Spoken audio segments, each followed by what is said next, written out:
Assalamualaikum warahmatullahi wabarakatuh. Perkenalkan, nama saya Suci Arif Fadila. Saya mahasiswa dari program studi Psikes Ilmu Keperawatan. Di sini saya akan menjabarkan tugas manajemen keperawatan, yaitu tentang perubahan konsep dalam keperawatan menurut teori Kurt Lewin. Di sini dosen pembimbing saya adalah Ibu Isna Ovari Escape MCAP. Perubahan merupakan suatu proses di mana terjadinya peralihan atau perpindahan dari status tetap statis menjadi bersifat dinamis. Artinya, dapat menyesuaikan diri dengan lingkungan yang ada. Perubahan dapat mencakup keseimbangan personal, sosial, maupun organisasi untuk dapat menjadikan perbaikan atau penyempurnaan serta dapat menerapkan ide atau konsep terbaru dalam mencapai tujuan tertentu. Dalam proses perubahan akan menghasilkan penerapan dari konsep atau ide terbaru. Menurut Leicester tahun 1982, proses perubahan memiliki 3 sifat. Di antaranya, 1. Bersifat berkembang. Bersifat berkembang ini merupakan mengikuti dari proses perkembangan yang ada, baik pada individu, kelompok, atau masyarakat secara umum. Proses perkembangan secara ini dimulai dari keadaan atau yang paling dasar menuju keadaan yang optimal atau matang, sebagaimana dalam perkembangan manusia sebagai makhluk individu yang memiliki sifat fisik yang selalu berubah dalam tingkat perkembangannya. 2. Perubahan bersifat spontan. Maksudnya di sini ialah terjadi karena keadaan yang dapat memberikan respon tersendiri terhadap kejadian yang bersifat alamiah yang di luar kehendak manusia itu sendiri, yang tidak dapat diramalkan atau diprediksi sehingga sulit untuk diantisipasi seperti perubahan keadaan alam, tanah longsor, banjir, dan lain-lain. Semuanya akan menimbulkan terjadinya perubahan baik dalam diri, kelompok, atau masyarakat, bahkan sistem yang mengaturnya. Yang ketiga, perubahan bersifat direncanakan. Perubahan yang bersifat direncanakan ini dilakukan bagi individu, kelompok, atau masyarakat yang ingin mengadakan perubahan ke arah yang lebih maju atau mencapai tingkat perkembangan yang lebih baik dari keadaan sebelumnya. Sebagaimana perkembangan profesi keperawatan dari konsep berubah yang memiliki oleh para praktisi, akademis, atau seseorang yang masih ingin mengembangkan keperawatan, yang memiliki keyakinan dan teori perubahan yang dimilikinya. Sebagai gambaran, dalam merubah profesi keperawatan ke arah yang lebih profesional, ada beberapa teori perubahan yang dapat diketahui. Teori-teori perubahan tersebut, yang pertama, teori Kurt Lewin tahun 1951, teori Groger 1962, teori Lipid 1973, dan teori Spradley. Di sini kita akan membahas tentang teori Kurt Lewin pada tahun 1951. Teori ini memiliki kekuatan eksternal dan kekuatan internal.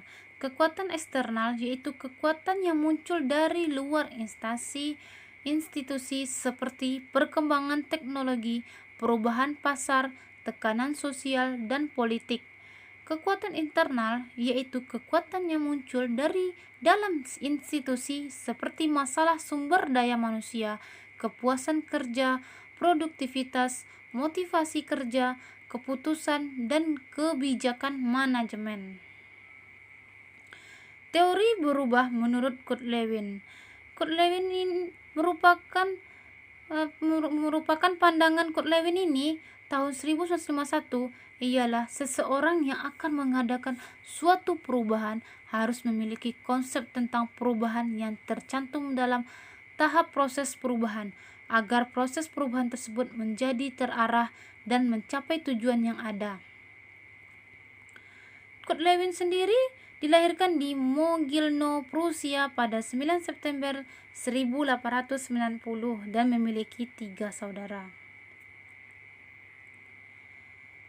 Menurut pandangan Kurt Lewin ini mengatakan dalam tahap proses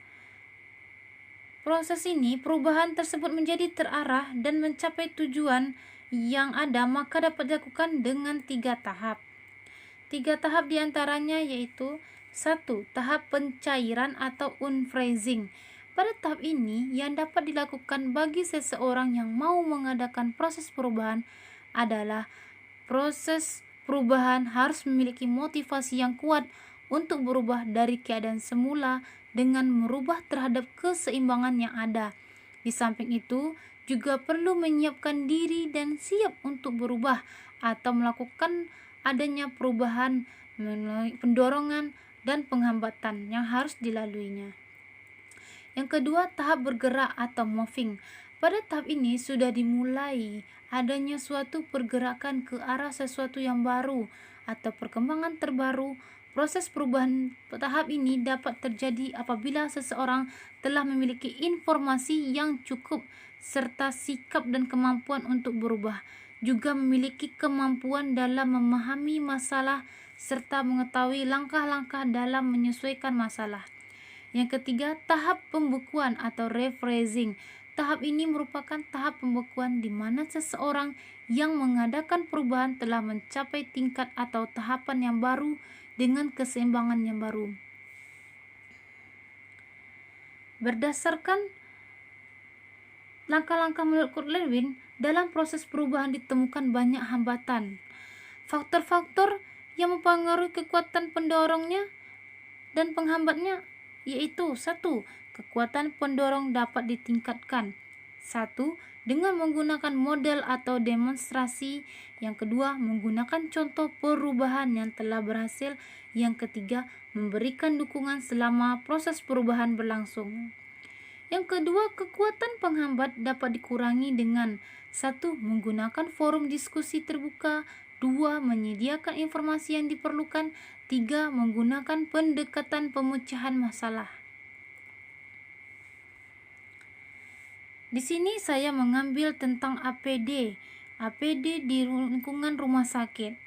Rumah sakit itu sendiri adalah institusi pelayanan masyarakat yang bergerak di bidang pelayanan jasa kesehatan dengan penggunaan peralatan teknologi tinggi, bahan-bahan dan obat-obatan berbahaya bagi kesehatan untuk tindakan diagnostik.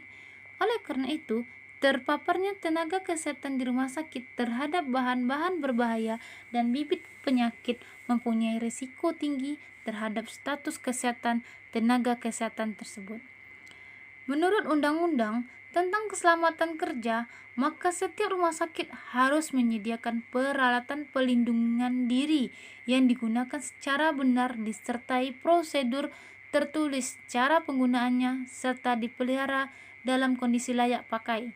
Peralatan pelindungan diri di rumah sakit yaitu meliputi masker, topi, kacamata atau goggle, sarung tangan, handscoon, steril, sensi glove, disposable, dan lain sebagainya, apron, sepatu boot, dan sebagainya. APD itu sendiri merupakan peralatan pelindung yang digunakan oleh seseorang pekerja untuk melindungi dirinya dari kontaminasi lingkungan. APD dalam bahasa Inggris dikenal dengan sebutan Personal Protective Equipment. Dengan melihat kata personal pada PPE tersebut, maka setiap peralatan yang dikenakan harus mampu memproteksi si pemakainya. APD dapat berkisar dari yang sederhana hingga relatif lengkap. Jenis-jenis APD. 1. Pelindungan mata dan wajah. Proteksi mata dan wajah merupakan persyaratan yang mutlak yang harus dikenakan oleh pemakai dikala bekerja dengan bahan kimia.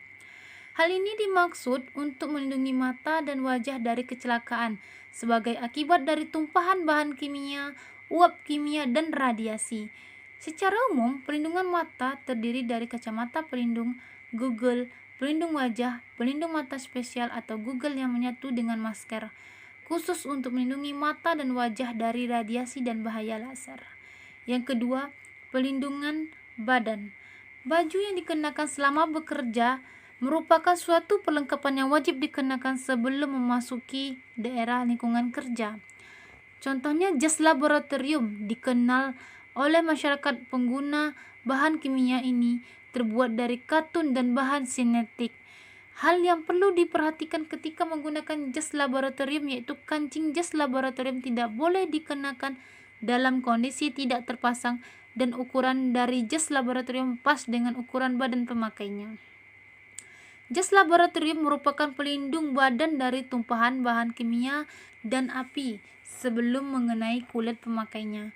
Jika jas laboratorium terkontaminasi oleh tumpahan bahan kimia, lepaslah jas secepatnya. Apron digunakan untuk memproteksi diri dari cairan yang bersifat korosif dan mengiritasi. Selanjutnya, pelindungan tangan. Kontak pada tangan merupakan permasalahan yang sangat penting apabila terpapar bahan kimia yang korosif dan beracun. Sarung tangan menjadi solusi tidak hanya melindungi tangan terhadap karakteristik bahaya bahan kimia. Sarung tangan juga dapat memberikan perlindungan dari berlatan gelas yang pecah atau rusak, permukaan benda yang kasar atau tajam, dan material yang panas atau dingin. APD tangan dikenal dengan safety glove dengan berbagai jenis penggunaannya. Nah, yang keempat, pelindungan pernafasan. Kontaminasi bahan kimia yang paling sering masuk ke dalam tubuh manusia adalah lewat pernafasan. Banyak sekali partikel-partikel udara, debu, uap, dan gas yang dapat membahayakan pernafasan. Oleh karena itu, para pekerja harusnya memakai perlindungan pernafasan atau yang lebih dikenal dengan sebutan masker yang sesuai. Beberapa jenis pelindungan pernafasan dilengkapi dengan filter pernafasan yang berfungsi untuk menyaring udara yang masuk. Filter masker tersebut memiliki masa pakai. Apabila tidak dapat menyaring udara yang terkontaminasi lagi, maka filter tersebut harus diganti. Contohnya, sarung tangan metal. Sarung tangan metal adalah tahan terhadap ujung yang lancip dan menjaga terpotong. Sarung tangan kulit. Sarung tangan kulit yang terbuat dari kulit ini akan melindungi tangan kita terhadap bahan-bahan yang permukaannya kasar. Selanjutnya, sarung tangan vinil dan neopren melindungi tangan terhadap bahan kimia beracun. Sarung tangan padded cloth melindungi tangan dari ujung yang tajam, pecahan gelas, kotoran, dan vibrasi.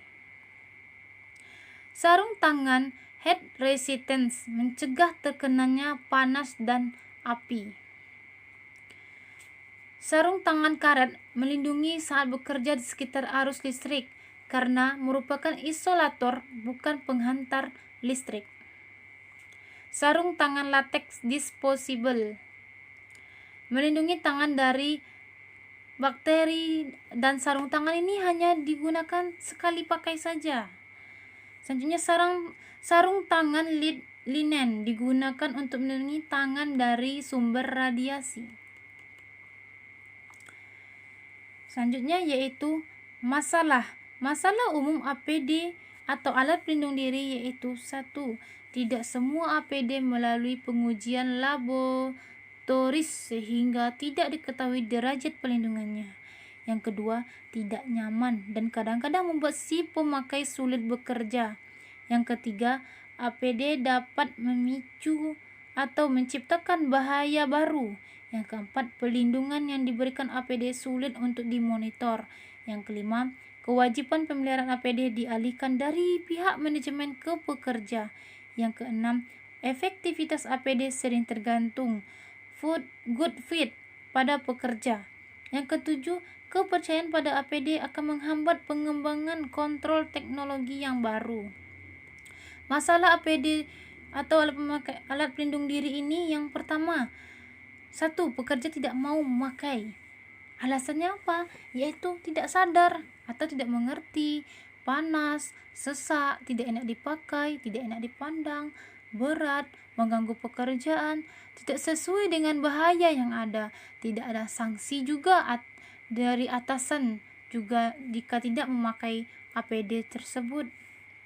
Yang kedua, tidak disediakan oleh perusahaan dengan alasan ketidakmengertian lah, pura-pura tidak mengerti, alasannya bahaya, dianggap sia-sia, pengadaan oleh perusahaan tidak sesuai dengan bahaya yang ada, asal beli, asal murah aja.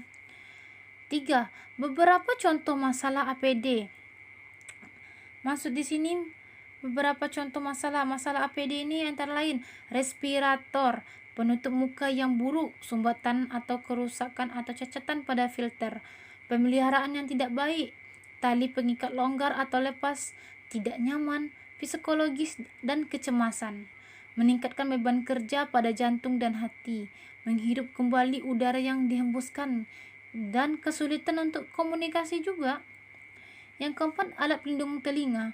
Yang ini berisiko infeksi juga, kesulitan komunikasi juga, merasa terisolasi juga, sakit kepala karena jepitan terlalu kuat, tidak nyaman, mengurangi kemampuan menduga jarak atau iritasi kulit. Yang kelima, sarung tangan. Sarung tangan kenapa bisa jadi masalah?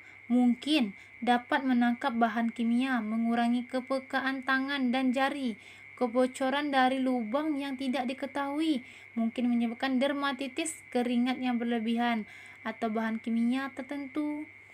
Yang kelima, alat pelindung mata. Kenapa alat pelindung mata bermasalah? Dapat membatasi pandangannya, timbul kabut, noda, dan goresan kecil. Tidak dapat melihat kerusakan secara visual.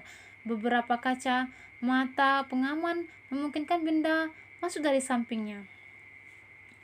Nah, di sini saya membuat menurut teori Unfreezing atau menurut teori pencairan yang dilakukan oleh Kurt Lewin tersebut. Pencairan unfreezing itu yaitu dengan melakukan sosialisasi tentang pentingnya penggunaan APD, membuat standar operasional, prosedur, pamflet tentang komitmen penggunaan APD tersebut, dan bergerak atau moving, supervisi ke seluruh kepala perawatan atau ruang poliklinik, UGD, rawat inap, rawat ICU, ruang OK, dan sebagainya, dan CCTV.